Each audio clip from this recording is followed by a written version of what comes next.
হ্যাঁ ভালো লাগলো। আমি তো ভাবতেই পারিনি যে এত দূরে এসে আমার এলাকার কাউরে পাওয়া যাবো। সাইডে পড়ে নাকি ভাই? বৃষ্টি কি ওই সাইডে পড়ে? বৃষ্টি পড়তেছে ওই সাইডে, এর লিগে খাড়ায় রয়েছেন? মামা পুলিশের টাকা দিতে হয় না?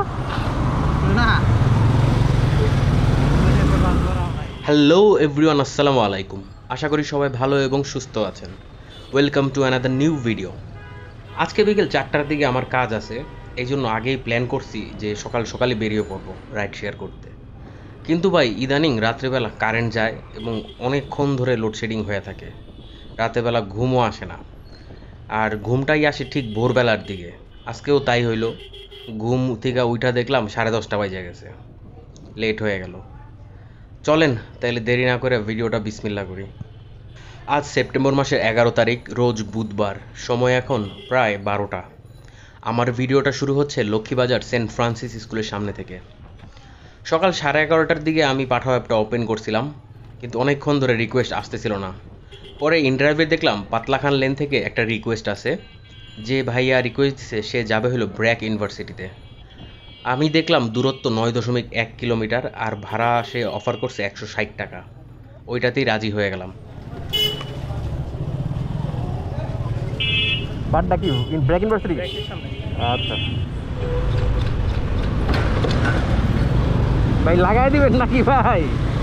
একটু সাবধানে।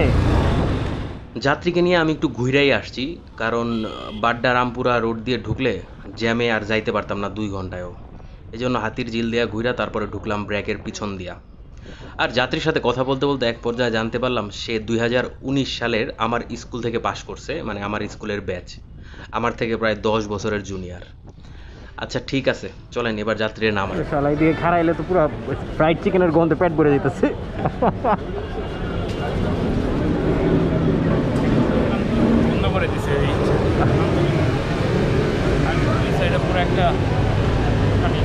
এখানে তো অনেক রেস্টুরেন্ট। ওকে ভাইয়া, থ্যাংক ইউ। যাবেন হলো ওই যে মহাখালী পেট্রোল পাম্প, রাওয়ার অপোজিটে। আচ্ছা আচ্ছা ওকে, আচ্ছা ওকে ওকে। আগের যাত্রীর নামানোর পর নেক্সট রিকোয়েস্টটা আমি ধরছি 1টা বাজে, তেজগাঁ ব্র্যাক ব্যাংকের সামনে থেকে। যে যাত্রী আছে সে যাবে হলো বিএফ শাহিন কলেজের অপোজিটে। এখন যাওয়ার সময় রাস্তা পুরোটাই জ্যাম। মহাখালীর যে বাস স্ট্যান্ডের রোড ছিল একদম রেলগেট পর্যন্ত ম্যাপে দেখাচ্ছিল খয়রি।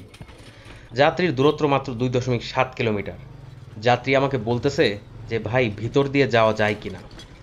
এখন আমি তো জানি ভিতর দিয়ে একটা রাস্তা আছে যেটা আরজত পাড়া দিয়ে বের হয়, কিন্তু ওই রাস্তাটা অনেকদিন আগে আমি দেখছিলাম যে পুরোটা কাজ করতেছে, মানে কাটা, যাওয়া যাচ্ছে না। এখন যদি ঠিক হয়ে থাকে তাহলে তো আমি জানি যে বাংলাদেশের যে কোনো রাস্তা দিয়ে বর্তমানে মোটরসাইকেল আর অটোরিকশা যাইতে পারে, শুধুমাত্র ওই যে বিমানের যে রানওয়ে আছে ওইটা বাদে। কয়েকদিন পর ওইখানেও অটোরিকশা চলবে। আর এই জন্য আমি ঢুকে গেলাম, মানুষদেরকে জিজ্ঞেস করতে করতে শেষ পর্যন্ত বের হয়ে গেলাম ঠিক আরজতপাড়া দিয়া ডিওএইচএস এর অপোজিটে, এবং প্রায় 15 মিনিটের মধ্যে যাত্রী নিয়ে পৌঁছায় গেলাম। আর যাত্রীর সাথেও একটা ভালো পরিচয় হয়ে গেল আমার, কারণ আমার স্কুলের পাশে যে গার্লস স্কুল সেন্ট ফ্রান্সিস, ওইটা থেকে উনি পাশ করছে। কত সালে বের হয়েছে ওটা বললাম না, কারণ মেয়েদের বয়স তো বলতে হয় না, তাই না? যাত্রীর সাথে কথা বলতে বলতেই আসলাম পুরো রাস্তা। ওনার ভাড়া আসছিল 85, আর পাঠাও কমিশন গেছিল 15 টাকা। আমি কি ওই পাশে ঘুরে আসবো না এই পাশে থামাবো? আচ্ছা ঠিক আছে। জি জি, হ্যাঁ হ্যাঁ ব্রেকে। হ্যাঁ ভালো লাগলো। আমি তো ভাবতেই পারিনি যে এত দূরে এসে আমার এলাকার কাউরে পাওয়া যাবো। আপু 85। ওকে, সালামালাইকুম।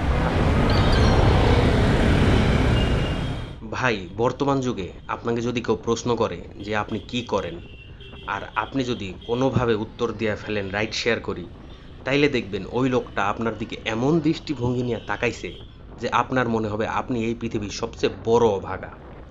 রাইড শেয়ার করে উপার্জিত অর্থ দিয়ে যে একজন মানুষ সংসার চালাইতে পারে, এটা কেউ বিশ্বাসই করতে চায় না। আগের যাত্রী আপুটা আমাকে বলতেছিল উনি ব্র্যাকে আছে। তারপর আমাকে জিজ্ঞেস করলো আমি কোথায় আছি। আরে ভাই আমি তো মোটর সাইকেলের উপরে আছি। এখন কি বলুম বলেন? দোষটা উনার না, দোষটা হইল আমাদের সমাজের। আমাদের সমাজের মানুষগুলো খুবই জাজমেন্টাল। তারা নিজেদের মতামতগুলো আরেকজনের উপরে চাপিয়ে দিতে খুবই ভালোবাসে। কিন্তু কখনোই চেষ্টা করে না পুরো ঘটনাটা জানার। আমি কমেন্টেও দেখছি অনেকেই আছে ভালো মন্দ অনেক কিছু লেখা ভরায়া ফেলাইতেছেন, অথচ পুরো ঘটনা পুরো কাহিনী কখনোই জানার চেষ্টা করেন না। ভাই এটা ঠিক না। ডোন্ট জাজ a book by its cover, it's not fair. আচ্ছা, দেখতেছেন তো ভিডিওতে আমি তাড়াহুড়া করে যাইতেছি। আমি যাইতেছি তেজগাঁ, ওখানে একটা চায়ের দোকান আছে, 15 টাকা করে কাপ। আমার খুব ভাল লাগে ভাই। আর দিনের মধ্যে 3-4 কাপ চা না খাইলে আমার মাথা ঠিক থাকে না। চা খাইতে খাইতে আমি পাঠাওতে একটা রিকোয়েস্ট পাই গেছিলাম। চলেন যাত্রীর কাছে যে আবার দেখা হবে। আসসালামু আলাইকুম, গুলিস্তান জুবাইর ভাই। আমি মনে করছি আপনি উই মোড়ে গেছিলাম ওই দিকে ভাই। এন্ড করে দিলাম। হ্যাঁ, 113 টাকা, 113। Okay, thank you. লাগবে না ভাই, ঠিক আছে ভাইয়া। হেলমেট দেন দেন, থ্যাংক ইউ। আচ্ছা ভাই, আল্লাহ হাফেজ। আগের যাত্রীর ভাড়া আসছিল 118, ডিসকাউন্ট ছিল 29 টাকা, পাঠাও কমিশন গেছিল 22 টাকা। উনারে নামাইতে যে আমার জানটা বাইরে হয়ে গেছে। গুলিস্তানের ওই জায়গায় বিশাল জ্যাম, মোটরসাইকেলও রিজার্ভে চলে গেল। ভাবছিলাম তেল ভরবো, কিন্তু নামানোর সাথে সাথে আরেকটা রিকোয়েস্ট পাই গেছি। যাত্রী আছে বিদ্যুৎ অফিস, যেটা সচিবালয়ের ওইখানে, আর যাবে হইলো শনি রাখরা। ফ্লাইওভার দিয়ে তো যাবো না? ওকে। আজকে আমি পাঠাওতে 4টা ট্রিপ মারছি, তার মধ্যে 3টার ভিতরেই অনেক বড় অঙ্কের ডিসকাউন্ট ছিল। পাঠাও চেষ্টা করতেছে এখন মানুষজন ধরে রাখার, কাস্টমার ধরার। হয়তোবা হবে কিছু ভবিষ্যতে, পাঠাওর সুদিন ফেরত আসবে। দেখা যাক কি হয় না হয়। এই যাত্রীর ভাড়া আসছিল 122 টাকা, ডিসকাউন্ট ছিল 56 টাকা, আর পাঠাও কমিশন যায় 15 টাকা।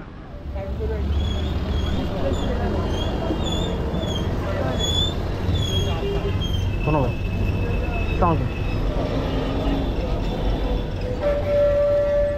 আমি যে অ্যাকশন ক্যামেরাটা ইউজ করি সেটার মডেল হলো GoPro Hero 11। এটাতে কোনো এক্সটার্নাল মাইক্রোফোন আমি লাগাই নাই, কারণ মাইক্রোফোনের অ্যাডাপ্টারের দামই ছিল 7,500, আবার মাইক্রোফোন একটার দাম হলো 1200-1300 টাকা। আমার বাজেট অত ছিল না, এই জন্য কিনতে পারি নাই। শুধুমাত্র ক্যামেরা দিয়েই ভিডিওটা করি। যাই হোক, ইনশাআল্লাহ ভবিষ্যতে একটা কেনার ইচ্ছা আছে। তাছাড়াও মাইক্রোফোন লাগাইলে আমি শুনছি ক্যামেরা নাকি ওয়াটারপ্রুফ আর থাকে না, আর বর্তমানে তো হুটহাট বৃষ্টি পড়ে যায়।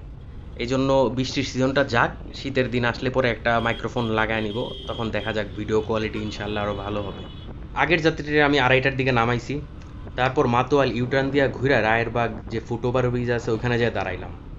এইসব জায়গায় খুব তাড়াতাড়ি ট্রিপ পাওয়া যায়। আপনি যদি অ্যাপ অফও রাখেন তাও আপনি কন্ট্রাক্টে খুব তাড়াতাড়ি ট্রিপ পাবেন।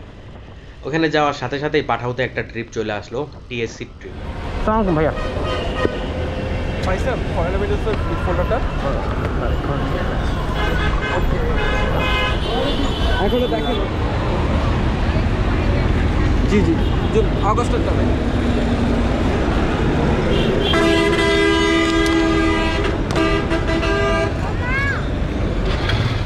1 লিটার পানি কিনছিলাম, কিন্তু পুরোটা শেষ করতে পারি নাই, তার আগে রিকোয়েস্ট চলে আসে। পরে বোতলটারে ক্লাচ কেবল আর হ্যান্ডেলের মাঝখানে ঢুকাইছি। চাপ খায়া ভালো মতোই আছে, পড়তেছে না।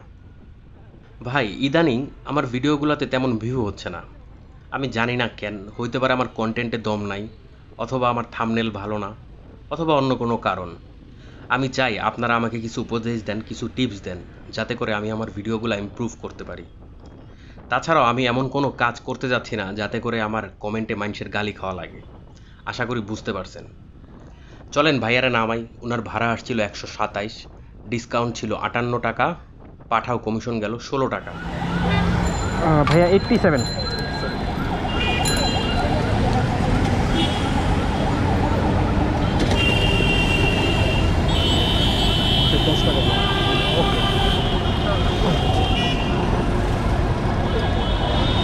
থ্যাংক ইউ ভাই, দেখা হবে। আচ্ছা হ্যাঁ হ্যাঁ, ঠিক আছে। যাত্রীকে 3টার ভিতরে নামায় আমি বাসায় চলে আসছি, কারণ 4টায় আমার একটা কাজ আছে, সো একটু আর্লি বাসায় থাকতে হবে আজকে। চলেন তাহলে হিসাবটা করে ফেলি। দুপুর 12টা থেকে বিকেল 3টা পর্যন্ত 3 ঘন্টায় পাঠাও ইনড্রাইভ মিলায় আমি ইনকাম করছি 600 টাকা। আর যদি খরচ বাবদ 1 লিটার তেলের টাকা বাদ দেই, তাহলে আমার কাছে থাকবে 475 টাকা। সো প্রিয় ভাই ব্রাদাররা, আজ এই পর্যন্তই। ইনশাআল্লাহ খুব তাড়াতাড়ি দেখা হবে। সবাই ভালো থাকবেন, সুস্থ থাকবেন। ভিডিওটা লাইক এবং শেয়ার করে দিবেন অবশ্যই। নতুন যারা আছেন সাবস্ক্রাইব করতে ভুলবেন না। সবাইকে অসংখ্য অসংখ্য ধন্যবাদ।